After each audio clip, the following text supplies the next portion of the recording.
자, 우리 옆에 분들에게 주님의 이름으로 사랑합니다. 함께 고백해 보겠습니다.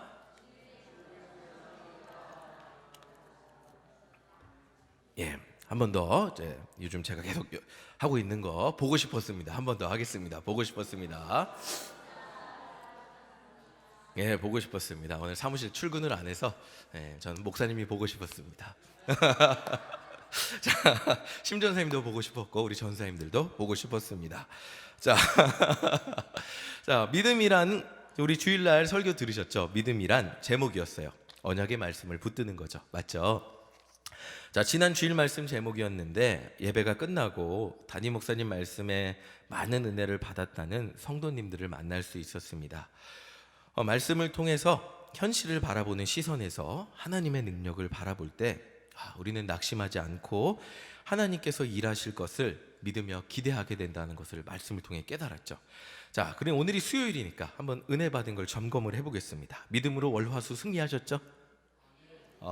아멘. 대단하신 것 같아요. 자, 내 삶의 환경보다 하나님 말씀 의지하면서 3일 사셨죠? 오늘까지? 네, 아멘입니다. 좋습니다. 자, 우리 옆에 분들에게 한번 그러면 인사해 보겠습니다. 믿음으로 승리했습니다. 다시 한번 인사해 보겠습니다. 야, 우리 신교회는 주일에 말씀이 선포되는 걸 스폰지처럼 흡수해서 바로바로 적용하시는데 멋지십니다. 사실 원교회는 아니요 막 이런 반응을 좀 써놨는데 얘라 그러셔갖고 대단하십니다. 자, 저도 지나온 3일간을 돌이켜 보니까 믿음으로 승리하기 위해서 꼭 필요한 게 있더라고요. 그게 삶의 순간순간 하나님을 얼만큼 떠올렸냐는 거예요. 순간순간 매일 삶에서 하나님이 잘 기억이 나지 않죠. 사실 매 24시간 기억하는 게 쉽지 않죠.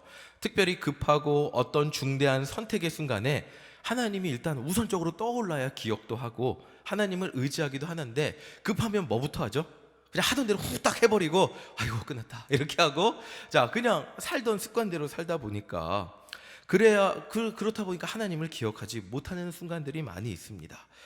하나님이 떠올라야 하나님을 의지하기도 하고 믿기도 할 텐데, 그냥 매일 습관적으로 내가 살던 대로 살고 급하니까 그냥 하던 습관대로 해결해 버리니까 교회 와서만 하나님을 기억하면 믿음이 우리 삶에서 들어올 자리가 없다는 생각을 해보게 되었습니다.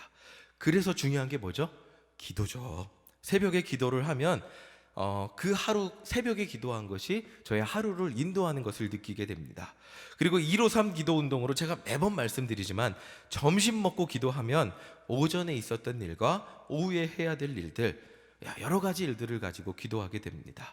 그러면서 자연스럽게 하나님을 바라보게 되고 제 삶을 지금도 인도하시는 하나님을 의지하게 됩니다. 자, 참 좋죠. 사실 오늘 말씀을 제가 의도하고 본문을 정한 거는 아닌데, 본문을 정하고 준비하다 보니까 오늘 말씀도 이 믿음에 대한 얘기예요. 주일 말씀의 연장선이 되더라고요. 좀 더 구체적으로 말씀드리면 실제로 적용하는 그런 부분 정도의 말씀을 준비하고 전하게 되었습니다. 자, 오늘 말씀이 어떤 말씀인지 한번 보겠습니다. 우리 누가복음 17장 1절 2절 말씀 우리 다 같이 한번 읽어보겠습니다. 시작. 예수께서 제자들에게 이르시되 실족하게 하는 것이 없을 수는 없으나 그렇게 하게 하는 자에게는 화로다. 2절. 그가 이 작은 자 중에 하나를 실족하게 할진대 차라리 연자 맷돌이 그 목에 매어 바다에 던져지는 것이 나으니라. 자, 1절 한번 볼게요. 다시 한번. 예수님이 제자들한테 얘기한 거예요. 형제를 실족하게 하는 것에 대해서 말씀하는데 굉장히 재밌는 말씀을 하세요. 뭐냐면 실족하게 하는 것이 없을 수는 없다는 말씀이에요. 예수님이 실족하게 하면 그냥 큰일 난다 이렇게 말씀하셔야 되는데 없을 수는 없다고 말씀하세요. 자, 살아가면서 의도하고 일부러 다른 사람 마음 아프게 한 사람은 많지 않잖아요. 그렇게 막 노력해서 나는 다른 사람 마음을 아프게 해야 돼 노력하는 사람 많지 않잖아요. 그냥 살다 보니까 상황 때문에 내가 해야 하는 일을 하다 보니까 상대방에게 상처 주는 상황들이 많이 있습니다. 또한 부지 중에 나도 모르게 했는데 누군가에게 말이 상처가 될 때가 있죠. 제가 미국에 있을 때 한 성도님이 저한테 와서 얘기하셨어요. 담임 목사님이 글쎄 자기 아들이 다니는 대학을 무시했다는 거예요. 되게 크게 상처를 받았죠. 그래서 무슨 일인가 해서 다른 성도님, 이게 그 성도님 없을 때 다른 성도님한테 가서 물어봤어요. 그랬더니 이 담임 목사님은 이 성도님의 아들이 어느 대학 다니는지 정확한 정보가 없는 상태에서 이제 A라는 대학을 다니는 자녀를 둔 성도님과 대화를 하는 상황에서 이제 B라는 대학도 나온 거예요. 그러면서 그래요, A라는 대학이 더 좋죠 성도님, 이렇게 얘기를 했는데 그 옆에 앉아 있었던 성도님이 그 이야기를 듣고 우리 목사님은 내 자식이 다니는 대학은 무시하는구나, 이렇게 상처를 받아갖고 저한테 와서 얘기를 하셨던 거예요. 자, 말을 조심해야 하는데 대화를 하다 보면 우리는 누구나 가해자도 될 수 있고 피해자도 될 수 있죠. 상황에 따라서 누구나 아무리 조심해도, 담임 목사님은 그 얘기, 그 성도님 겨냥해서 그 대학이 후졌다고 얘기한 거 아닌데 이렇게 얘기하다 보니까, 자, 그런데 그래서 예수님은 우리에게 그래서 누군가에게 상처 줄 수 있다는 걸 인정을 하시는 것 같아요. 근데 2절이 무서워요. 2절 다시 한번 보여주세요. 2절 보여주시면 연자맷돌이 금옥에 매어 바다에 인정은 해요. 실족하게 할 수 있는 건 인정은 하는데, 그게 뭐냐면 연자맷돌이 금옥에 매어 바다에 던져지는 게 낫다고 얘기해요. 자, 제가 위에 쉽게 예를 들어서 누군가에게 상처 주는 말을 얘기했지만, 오늘 본문의 의미를 정확하게 말하면 누군가가 상처받고 넘어질 만한 일을 하는 모든 행동, 나의 모든 행동 때문에 누군가가 상처받는다면 차라리 연자맷돌 그 목에 매어서 바다에 가는 게 낫다는 거예요. 자, 아주 쉽게 내가 부정적인 말을 한마디 합니다. 부정적인 말을 한마디 하면 그 말의 파급력은 상당하죠. 듣는 사람에게 한 사람에 대한 부정적인 이미지를 너무나 쉽게 심어줄 수 있잖아요. 자, 근데 이 모든 행동, 너무나 우리가 쉽게 하는 행동들을 이야기하는데, 이런 것들을 하느니 차라리 연자맷돌이 그 목에 매어 바다에 던져지는 것이 낫다고 말씀하십니다. 자, 그러니까 지금 예수님의 이 말에 자유로운 사람이 있을까요, 없을까요? 유초등부 설교 시간에 그래요. 한번 손 들어보세요. 그러면 한두 명 이렇게 손 드는 아이들이 있어요. 전 자유롭습니다. 자, 손 들어보세요 하면 드시는 분이 없겠죠. 자, 우리는 이 말씀을 문자적으로 적용한다면 우리는 모두 바다에서 만나야 돼요. 그렇죠? 연자맷돌이 매어갖고 여기 지상에 살 수가 없어요. 바다에서 만나야 돼요. 그래서 예수님은 우리 모두가 바다에서 만나게 하지 않기 위해서 이것을 강조하고 계신 거예요. 일단 1절에서 우리는 인간이기에 누구나 실족하게 할 수 있습니다 라는 것을 인정하고, 예수님이 강조하신 3절을 함께 보겠습니다. 3절 함께 읽어보겠습니다. 함께 읽겠습니다. 시작. 너희는 스스로 조심하라. 만일 내 형제가 죄를 범하거든 경고하고 회개하거든 용서하라. 자, 3절에서 용서를 강조하고 계세요. 그렇죠? 자, 좋은 말씀인데, 자, 용서를 강조하기 전에 뭘 얘기하죠? 스스로 조심하라. 자, 이 말이 되게 중요한 게 뭐냐면, 이 말은 너희도 언제나 가해자가 될 수 있는 가능성이 있다는 걸 얘기하시는 거예요. 자, 이 가능성을 가지고 그 다음 말씀을 봐야 된다는 거예요. 왜냐하면 용서에 있어서 나는 언제나 틀리지 않고 나는 옳은데 상대방만 잘못했다 그러면 그 용서하기가 굉장히 힘든 일이잖아요. 나는 선이에요. 근데 저 사람만 잘못했다 그러면 이거는 굉장히 용서가 어려운 일이 되어버립니다. 근데 나도 누군가를 아프게 할 수 있는 사람이라는 것을 인정하게 된다면 다른 사람을, 상대방을 용서하기가 훨씬 쉬워지는 것이죠. 다시 말하면 나의 단점을 인정할 때 남의 단점도 인정이 된다는 것입니다.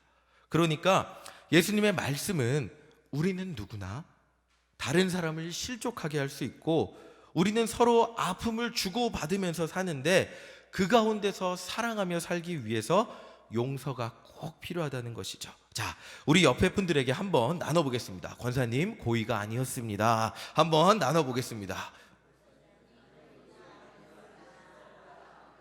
네, 성도님들, 제가 고의로 그런 건 아닙니다. 네. 자, 그러면 우리 한 번 더 하겠습니다. 자, 권사님 용서합니다, 사랑합니다. 한 번 더 나눠보겠습니다. 네, 백종현 권사님 아주 훈훈하게 안아주시는데 자, 우리가 의도하지 않았어도 김근도 권사님 좋으셔갖고 막 의도하지 않았어도 이렇게 부대끼며 살다 보면 이런 경우들이 언제나 생겨요. 근데 나도 그럴 수 있다는 걸 생각하면 누구나 용서할 수 있는 거죠. 근데 3절까지면 우리가 할 수 있을 것 같은데 역시 예수님은 4절에서 한 단계 더 나아간 말씀을 하십니다. 4절을 함께 읽어보겠습니다. 시작. 만일 하루에 7번이라도 내게 죄를 짓고 7번 내게 돌아와 내가 회개하노라 하거든 너는 용서하라 하시더라. 자, 오늘 말씀의 핵심이 이 말씀이에요. 그러니까 너희도 온전하지 않으니까 똑같은 사람이 똑같은 잘못을 하루에 7번 하고 다시 와서 미안하다고 하면 어떻게 하라고요? 용서하라는 거예요. 이 말씀이 뼈가 있는 것은, 자, 사람이 자기 잘못을 안다고 해서 한순간 사람이 바뀔까요? 안 바뀔까요? 잘 안 바뀌죠. 오히려 자기 잘못을 안다고 해도 미안하다고 하고 뒤돌아서서 똑같은 잘못을 하는 게 사람이라는 것을 깨닫습니다. 저는 말하는 걸 좋아해요. 말하고 후회하는 성격입니다. 쉽게 말하면 분위기가 조용하고 무거우면 너무 힘들어요. 사실 막 스타렉스에서 어디 갔다 올 때 분위기가 쫙 조용하면 진짜 저는 좀 참지를 못하고 무슨 말이라도 하게 됩니다. 자, 분위기를 밝고 재미있게 만드는 것이 좋아서 장난을 잘 치는데 이 문제는 이 장난과 농담이라는 것이 언제나 이 외줄이라 여기 줄을 타고 있는 거예요. 이게 그래서 조금만 삐끗하면 아슬아슬 줄타기로 재밌긴 하지만 조금만 삐끗하면 어떻게 되죠? 이게 바로 실언이 돼버려요. 그래서 재밌게 농담하고 와서도 이제 집에 와서 이쪽으로 누워서 이 말은 왜 했을까? 그리고 저쪽으로 누워서 이 말은 왜 했을까? 하는 순간들이 많이 있습니다. 자, 그러면서 저 말은 상처받지 않았을까? 내일은 입 다물어야지. 결심한다고 내일이 된다고 해서 입이 다물어질까요? 안 다물어질까요? 잘 안 다물어져요. 자, 기도해 주세요. 제 입이 다물어지게 부탁을 드립니다. 자, 또다시 입을 제어하지 못하고 막 농담을 하고 맙니다. 그러니까 제 말 때문에 누군가가 상처받았다면 저도 매번 가서 미안하다고 하면서 또 그 다음날 미안하다고 하는 제 모습을 발견하게 됩니다. 저와 비슷하게 한 사람에 대한 평가가 쉽게 바뀌지 않죠. 저 사람은 저것만 바뀌면, 저 행동만 고쳐지면 참 좋은 사람이라고 하는데 문제는 스스로도 이걸 알아요. 그렇죠? 그래서 스스로 고치지 못하는 사람이 많죠. 그래서 이렇게 얘기해요. 나는 욱하지만 않으면 좋은 사람이야. 이렇게 얘기하고, 그렇죠? 나는 입이 방정이야. 막 이러면서 스스로 압니다. 모르지 않아요. 근데 자기 자신을 아는데 1년이 지난다고 욱하지만 않으면 좋은 사람이야. 이런 사람이 1년 후에 욱하지 않을까요? 똑같이 욱하고 있더라고요. 대부분 욱하고 있더라고요. 자, 이런 분들이 맨날 욱해서 여러분들에게 상처 주고 또 똑같은 일로 미안하다고 똑같은 일로 미안하다고 하면 하루에 7번씩 욱하고 똑같이 해서 미안하다고 하면 예수님이 용서해 줘라 라고 말씀하시는 거예요. 자, 그러자 이 가르침을 들은 제자들의 반응이 5절, 이게 이제 참 대단한 것 같은데 5절 한번 읽어보겠습니다. 자, 함께 읽겠습니다. 시작. 사도들이 주께 여짜오되 우리에게 믿음을 더하소서. 자, 제자들이 듣고 아멘 그렇게 하겠습니다 이게 아니고 우리에게 믿음을 더하소서 이렇게 얘기합니다. 자, 그러니까 제자들의 대답은 그래도 똑같은 잘못을 하루에 7번을 용서하기는 어렵습니다 라고 말하는 거죠. 나는 그래도 똑같은 잘못을 7번 하지 않아요. 예수님, 어떻게 같은 잘못을 7번 하는 사람을 용서할 수 있겠습니까? 그런 사람은 고의로 그러는 사람이고 구제불능입니다. 저희로서는 할 수 없으니 우리에게 이것을 실천할 수 있는 믿음을 주세요 라고 구하고 있는 것입니다. 자, 우리가 믿음이라고 생각할 때 이렇게 생각할 수 있어요. 나는 연약한데 위대하신 전능하신 하나님이 일하셔서 나는 연약해도 그냥 하나님이 다 알아서 해주는 것, 나는 그냥 가만히 있어도 하나님이 알아서 해주는 것, 그것을 생각하는 경우들이 있습니다. 그런데 지금 제자들은 형제를 용서하기 위해서 믿음을 더해달라고 말하고 있어요. 그러니까 자기들은 가만히 있는데 하나님이 나서서 용서해달라는 게 아니고 내가 용서할 수 있도록 믿음을 달라 그래요. 그러니까 오늘 말씀에서 말하는 믿음은 나는 연약하고 작은 사람이니까 하나님이 도와주시기만을 바라면서 가만히 있는 사람이 아니라 하나님이 다 해주기만을 바라면서 하나님만 바라보는 믿음은 수동적인 믿음은 아니라는 거죠. 지금 형제를 용서하기 위해서, 다시 말하면 하나님의 말씀대로 행하기 위해서 믿음을 달라 그래요. 다시 말하면 그리스도인들이 행동하고 실천하는 그 이유와 근거가 믿음이라는 거예요. 내 삶에서 내가 아무것도 하지 않아도 기도만 하면 이루어지는 게 믿음이 아니고, 내가 믿고 깨달아진 것이 실천했을 때 이루어지는 게 믿음이라는 거죠. 그러니까 예수 제자들은 예수님 말씀대로 형제를 사랑하고 용서하기 위해서 믿음을 구했습니다. 실천하기 위해서. 그러자 예수님이 이렇게 대답을 하세요. 정말 유명한 말씀이죠. 우리 함께 읽어보겠습니다. 시작. 주께서 이르시되 너희에게 겨자씨 한 알만한 믿음이 있었더라면 이 뽕나무더러 뿌리가 뽑혀 바다에 심기어라 하였을 것이요 그것이 너희에게 순종하였으리라. 예수님이 말씀하세요. 너희에게 엄청난 큰 믿음이 아니라 아주 작은 겨자씨만한 믿음이 있다면 뽕나무더러 뿌리가 뽑혀 바다에 심겨라 하였을 것이요 그것이 순종하여 이루어졌을 것이라고 말해요. 이 말은 무엇이라면, 우리들이 막 믿음만 있으면 내 마음대로 저 여기 있는 마이크가 이렇게 저쪽으로 옮겨자 그러면 이렇게 막 갑자기 이렇게 둥둥 떠서 움직인다는 말씀이 아니라, 이 말이 무엇이라면 어차피 너희들이 가지고 있는 이 믿음은 겨자씨 한 알만큼 작은 것이지만 그것으로 인하여 아주 작은 순종과 실천을 한다면, 하나님의 뜻이 그것이라는 것을 믿고 실천한다면 하나님의 뜻대로 뽕나무가 뿌리가 뽑혀서 바다에 심기어지는 역사가 일어날 것이라고 예수님이 말씀하는 거예요. 그러니까 이 말씀이 좀 더 제가 구체적으로 설명을 해드릴게요. 출애굽기 14장 16절 우리 함께 읽어보겠습니다. 시작. 지팡이를 들고 손을 바다 위로 내밀어 그것이 갈라지게 하라. 이스라엘 자손이 바다 가운데서 이 마른 땅으로 행하리라. 그러니까 지금 어떤 상황이죠? 이 상황이 다 알고 계시죠? 출애굽해서 이제 홍해 앞으로 갔어요. 뒤에는 누가 쫓아오고 있죠? 애굽의 군사들이 쫓아오고 앞에는 바다예요. 갈 데가 없죠. 그래도 모세가 막 이제 기도하니까 하나님이 뭐라고 하신 거죠? 지팡이를 들고 손을 바다 위로 내밀어. 네. 이게 겨자씨만한 행동이라는 거예요. 자, 우리가 세상에 어떤 사람이 지팡이를 들고 바다 위로 내밀면 바다가 갈라진다고 생각할까요?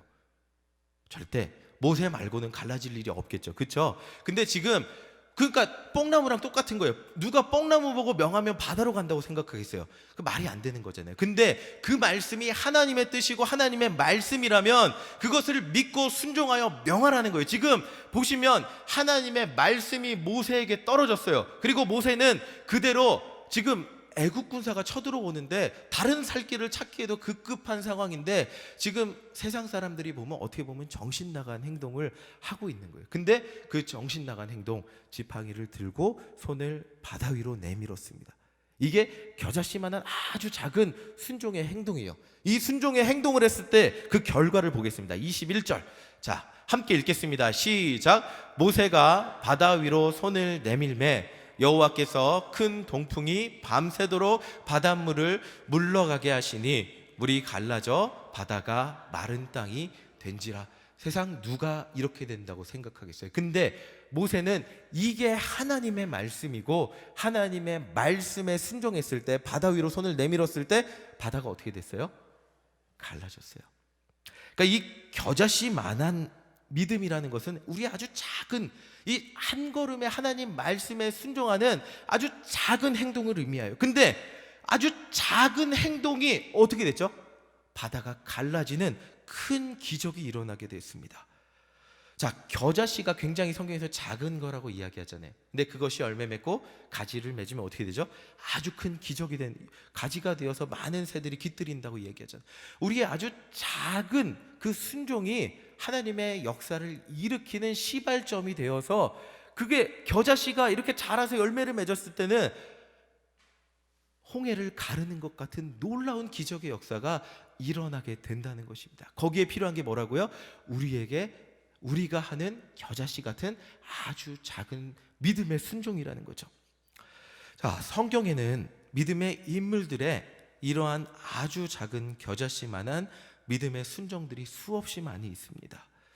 이들의 아주 작은 겨자씨만한 순종을 통하여 말로 표현할 수 없는 거대한 하나님의 역사가 이루어진 것을 성경책을 펴서 읽어보시면 정말 어렵지 않게 찾을 수 있어요. 시간 때문에 다 말씀드릴 수가 없지 그냥 피기만 하면 나옵니다. 예수님의 십자가를 하나를 더 예를 들면 예수님의 십자가는 단 한 명의 겨자씨의 순종이었어요. 누가 알아줬을까요? 아무도 알아주지 않는 그 죽음의 순종이었는데 2000년이 지난 오늘까지 수천만 명의 사람, 수억 명이겠죠. 수많은 사람들의 생명을 살리는 거대한 가지가 되어서 그 새들이 와서 수많은 영혼들이 깃들여서 생명을 얻게 되었습니다. 자, 그러니까 오늘 말씀은 형제를 용서하는 아주 작은 겨자씨 같은 그 믿음, 그 믿음의 순종이지만, 아주 작은 순종이지만 이 순종을 통해서, 여러분들의 그 순종을 통해서 형제의 영혼이 구원받고 회복되는 놀라운 역사가 일어나게 된다는 것입니다. 중요한 것은 오늘 우리가 말씀을 듣고 그것을 마음으로 믿고 믿은 대로 아주 작은 겨자씨 같은 순종이지만 그 작은 믿음 가지고 순종하고 실천하는 것입니다. 그리고 그런데 내가 그렇게 아주 작은 거라고 생각하며 실천했는데 그것이 아주 커져서 결국에는 하나님의 놀라운 역사가 이루어지게 된다는 것입니다. 성경의 수많은 기적을 내 삶에 경험하는 비결은 단 한 가지입니다.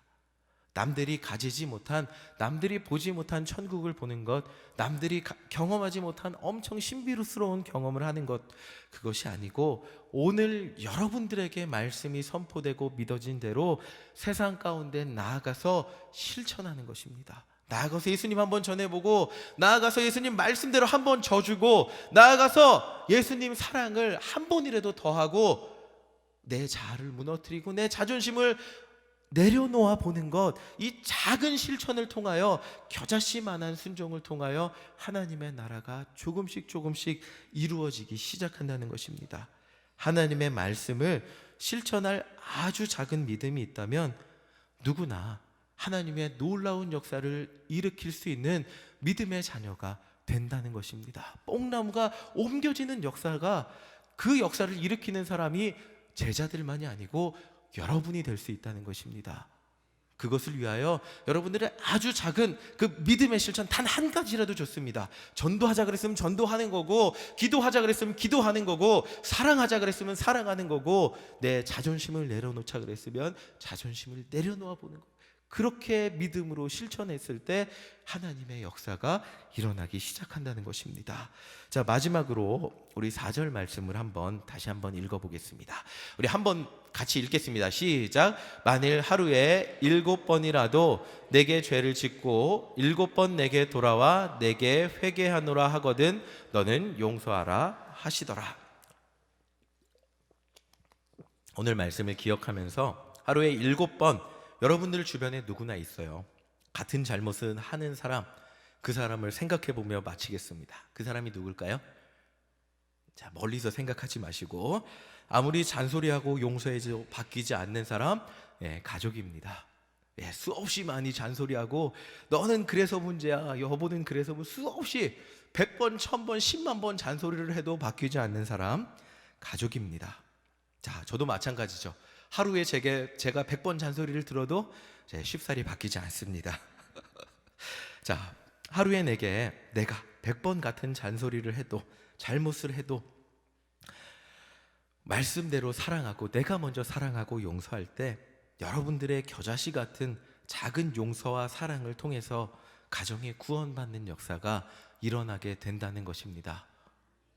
바뀌어야 될 사람이 가족이 아니고 사랑해야 될 사람이 나라는 것을 기억하며, 마찬가지겠죠. 우리 이웃도 마찬가지겠죠. 그렇죠? 그리고 우리 주변의 수많은 사람들, 하나님 말씀을 실천할 대상 여러분입니다.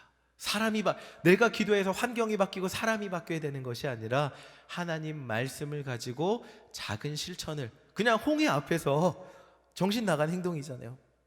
이거 들고 있는 거. 그러나 정신 나간 것 같이 내 자존심을 세상 사람들이 다 비웃는 것 같이, 그렇지만 내 자존심을 내려놨을 때 여러분들을 통하여 하나님의 역사는 기적적으로 일어나게 될 것입니다. 하나님의 말씀, 믿음, 그것을 가지고 실천하며 하나님의 말씀의 주인공이 되시는 우리 모두가 되시기를 간절히 소망합니다. 아멘. 우리 함께 기도하겠습니다.